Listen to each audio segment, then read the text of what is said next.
মঙ্গলবার নিজের ব্যাটিং নিয়ে তামিম ইকবালের সঙ্গে কাজ করেছেন জাকের আলী অনিক। ব্যাটিংয়ে ছন্দে ফিরতেই তার এই উদ্যোগ বসে না থেকে নিজেকে প্রস্তুত করছেন আয়ারল্যান্ডের বিপক্ষে পরবর্তী চ্যালেঞ্জের জন্য।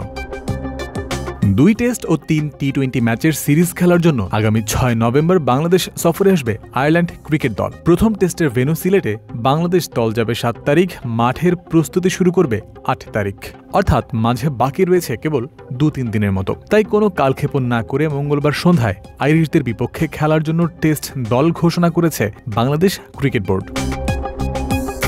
টাইগাররা সবশেষ টেস্ট খেলেছিল গত শ্রীলঙ্কা সফরে। 2 ম্যাচের টেস্ট সিরিজ শেষে অধিনায়কত্ব থেকে সরে গিয়েছিলেন নাজমুল শান্ত। আয়ারল্যান্ডের বিপক্ষে আবারও ক্যাপ্টেন হিসেবে তিনি ফিরছেন। এছাড়া লঙ্কানদের বিপক্ষে 15 সদস্যের স্কোয়াডে থাকলেও আইরিশদের বিপক্ষে রাখা হয়েছে 14 জনকে। গত সিরিজের দল থেকে বাদ পড়েছেন 3 ক্রিকেটার। উইকেটকিপার ব্যাটার মাহিদুল ইসলাম অঙ্কনের না থাকা আগেই নিশ্চিত হয়েছিল, কারণ যখন টেস্ট সিরিজ চলবে ওই একই সময় এশিয়া কাপ রাইজিং স্টার্সে খেলবেন অঙ্কন। লঙ্কাদ্বীপের গল টেস্টে 5 উইকেট নেয়া ডানহাতি স্পিনার নাইম হাসানকে রাখা হয়নি এবারের দলে। অন্যদিকে top order batter Enamul Haque বিজয়ও বাদ পড়েছেন, যা অনুমেয়ই ছিল।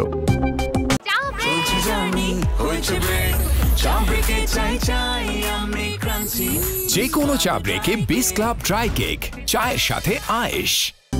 গল টেস্টে যথাক্রমে 8 ও 2 রান করার পর দ্বিতীয় ম্যাচের একাদশ থেকে বেঞ্চে বসানো হয়েছিল উইকেটকিপার ব্যাটার জাকের আলী অনিককে। টি-20তে তার সাম্প্রতিক ছন্দহীনতা আর প্লেয়িং অ্যাপ্রোচ নিয়ে সমালোচনা থাকলেও তা প্রভাব ফেলেনি অনিকের টেস্ট দলে জায়গা পাওয়ার বিষয়ে।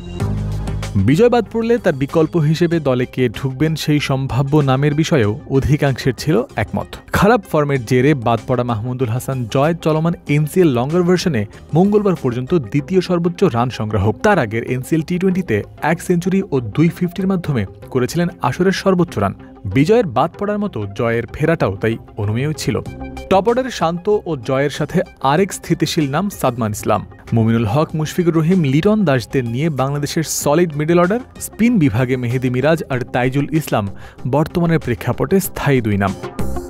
এখনও অভিষেক না হওয়া বাঁহাতি স্পিনার হাসান মুরাদ দলে ধরে রেখেছেন নিজের জায়গা। পেস বিভাগে গত সিরিজ থেকে কোনো পরিবর্তন আনেননি নির্বাচকরা। খালেদ আহমেদ, হাসান মাহমুদ, নাহিদ রানা এবং ইবাদত হোসেন এই 4 ডানহাতি পেসারই ভরসা।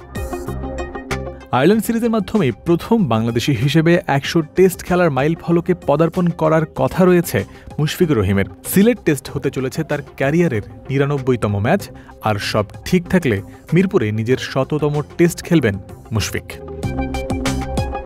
জয়ন্ত বিন্দু, ক্রিক ফ্রেন্সি।